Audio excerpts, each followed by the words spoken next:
Hello and welcome back to UCL Review, where we round up the biggest results and talking points from the best sporting competition in the world. It's League One Review. Sunderland won 2-0 against Fleetwood. Only joking. Get out of here. It is the Champions League, of course. And I am joined by James Wayne for his first appearance on EFD for a while. Yeah. How are you, Wayne? It's been a while. It's been a long while. Lots of things have changed since I've been on a Football Daily show. So it certainly has. It certainly has. It's been busy on your life, and it's been busy across Europe tonight because Atletico Madrid played Chelsea. What went down in that one, Jimbo? I wouldn't say busy, but Chelsea's solid run under Thomas Tuchel continues as they beat Atletico 1-0 in Romania, with Giroud getting the only goal of the game. Now, they went into the game, Chelsea this is, unbeaten, 7 games in all competitions under Tuchel, only conceding 3, but they still weren't really there this game. Now, despite some indifference in their league form this season, Chelsea, they have been pretty solid in the Champions League. They've only conceded 2 goals in the group stages. Only Man City with 1 are actually better than them, and were only behind for 4 minutes. Now, going into this game, head-to-head, they were pretty much, well, they couldn't have been more perfectly matched. 2 wins each against each other, 3 draws and 11 goals for both teams. But this game particularly wasn't really easy viewing. Chelsea did control the game with 63% possession, had 11 shots to 5 on target, to Atleti 6-0 on target. Now this was quite a big stickler. It was very bad from Atleti. Both teams didn't really start that well, more so from Chelsea, with Mount picking up a yellow card for a tackle on João Felix in the 2nd minute of the game, meaning he misses the next leg, along with Jorginho, who got a yellow card later in the game. Chelsea did warm up into the game, though, dominating first half possession and obviously second half possession, but they did have some great link-up play with Mason Mount and Hudson-Odoi. Hudson-Odoi definitely shone after being subbed off at Southampton, really kind of showing Tuchel that he should be in this side, should be starting in this side, and definitely kind of laid down a marker of him being one of the better creative forces in this Chelsea side. But, I mean, the first half, definitely, Atleti's solid defensive formation and kind of poor passing from Chelsea really led to a lacklustre first 45. Really not much to say from the first half of this game. It did carry on that way in the second half. But we did finally have a ball in the back of the net in the kind of 68th minute, I believe it was, for some uncharacteristically bad defending from Atleti, leading to Giroud getting a very, very nice bicycle kick, beating Oblak. It was, I mean, originally when you looked at it, it did look offside. It looked like Mount had kicked the ball. And Giroud was standing in an offside position, but a long VAR check decided that it was actually onside, as it was Hermoso who played the ball intentionally, leading to the ball going to Giroud. This was Giroud's 6th goal in his 4th Champions League game for Chelsea, and his first UCL goal, knockout goal I should say, since 2015. Obviously he's been in the Europa League for a large portion of that time, continuing his very, very, very good goal scoring record for Chelsea in Europe, leading them to their first away win in the knockouts since 2012, which was a 1-0 victory against Benfica. So that's something I really, really didn't expect from Chelsea. But this was a very disappointing game, kind of all round, Dougie. Yeah, I mean, so I hear. I was actually watching the Lazio Bayern game, which we'll get onto in due course. But yeah, all the chat in the Football Daily WhatsApp was that this was a bit of a damp squib even. Atleti playing with a 6-man defence. They were going for a sort of Craig Levein style Scotland versus Czech Republic from a few years ago formation. And it continues a sort of tough few weeks for Atleti. They were 8 points clear after 21 games on the 31st of January, having won 15 of their previous 16 games up to that point. But since then, draws against Celta Vigo and Levante, and then a 2-0 defeat to Levante at the weekend, a game in which they had 28 shots, has left them just 3 points clear of Real Madrid with a game in hand. So after all that fantastic work at the start of the season, feels like Atleti are slightly, not falling apart, but yet not hitting their straps at the right time in this season and slightly dropping off that level they were beforehand. And there were some doubts going into this. They had only conceded 1 goal in 12 knockout games in the Vicente Calderon or Wanda Metropolitano, but this game was obviously being played in Romania due to the COVID restrictions that don't allow UK teams and UK players to go to many countries around Europe. So it's being played in Romania. And as you said before, Atleti had just 1 shot in the first half. That is simply not good enough. It feels like they're really missing Trippier's creativity in their right wing-back slot.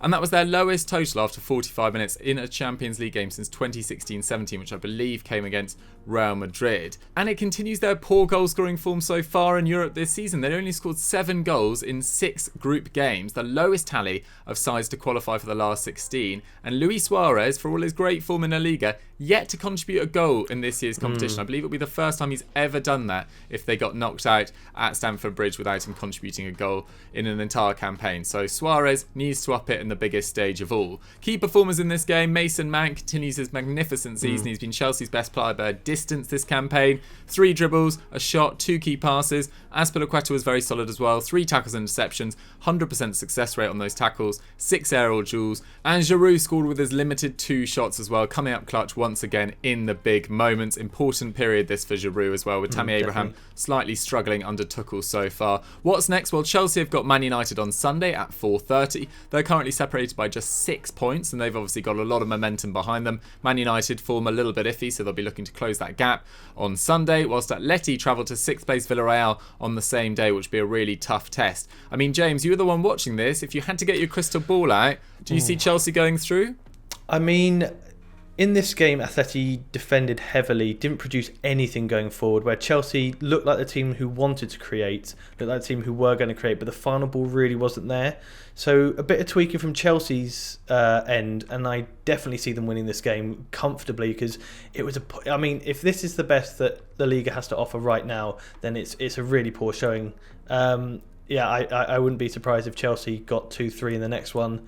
Maybe not 2-3. The defence was good. I don't want to discredit Atleti too much, but yeah, Chelsea I think will definitely win the next game.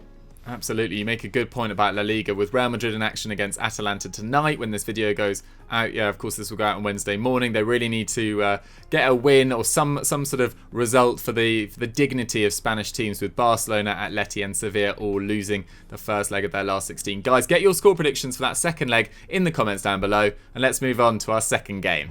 Whilst I was boring myself over watching Atleti Chelsea, something spectacular was happening over in Italy. Dougie, what was that?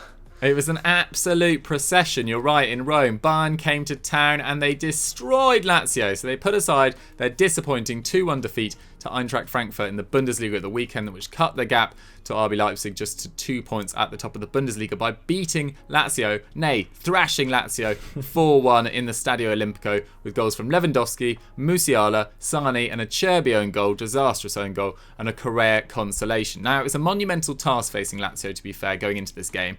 Bayern were unbeaten in their previous 5 games against Italian opposition. They'd reached the knockout stages for the 13th consecutive season, reaching the quarters in 10 of those 12 seasons, so they're normally pretty good at this stage, and they've won 17 of their last 18 Champions League games since the start of last season. Get this, with a goal difference of plus 51. They've scored 64 goals in that time and conceded just 14. That's stupid. And it's mental. And despite the stats suggesting this was a pretty even game, with Lazio having 14 shots with 5 on target to Bayern's 13 and 7, it really wasn't. Bayern completely dominated, and they were helped by some disastrous Lazio defending. After 9 minutes, Musacchio, who was only signed in January as injury cover, tried to do a back pass to Pepe Reina, didn't go the whole way. Lewandowski intercepted to score his 32nd goal in 34 Champions League games since the start of 2017-18. More than any other player in that period. He's now gone 3rd on the all-time charts. I think he's still about 60 behind Cristiano Ronaldo, which just goes to show how mental Ronaldo's been. But Lewandowski,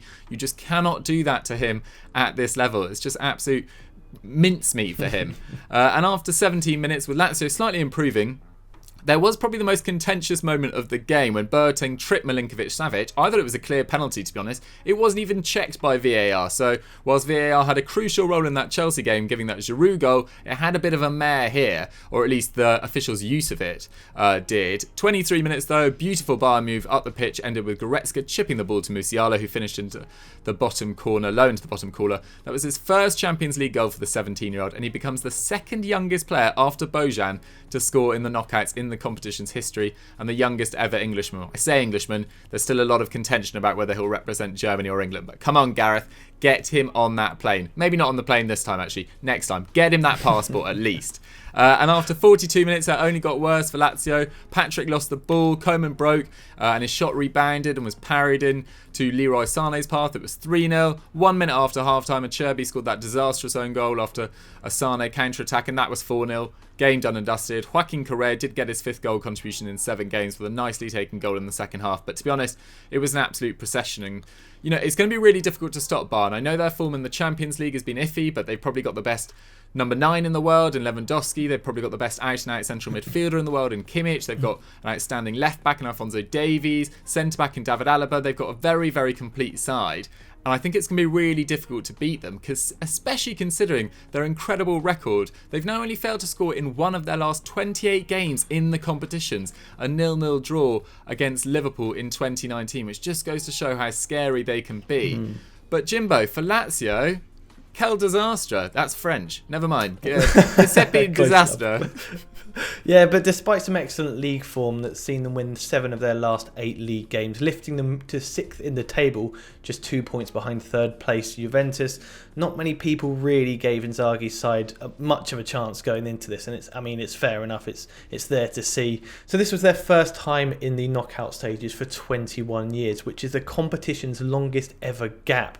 And to be fair, it hasn't been great, then or now. They haven't kept a clean sheet in their 17 previous games in the competition, and only won 2 of their 6 group games, the joint lowest of all the sides still in the competition, along with Atleti and Gladbach. But for this match, though, they did struggle to get Immobile into the game. He only created 1 chance, had 3 shots, with only 1 of them being on target.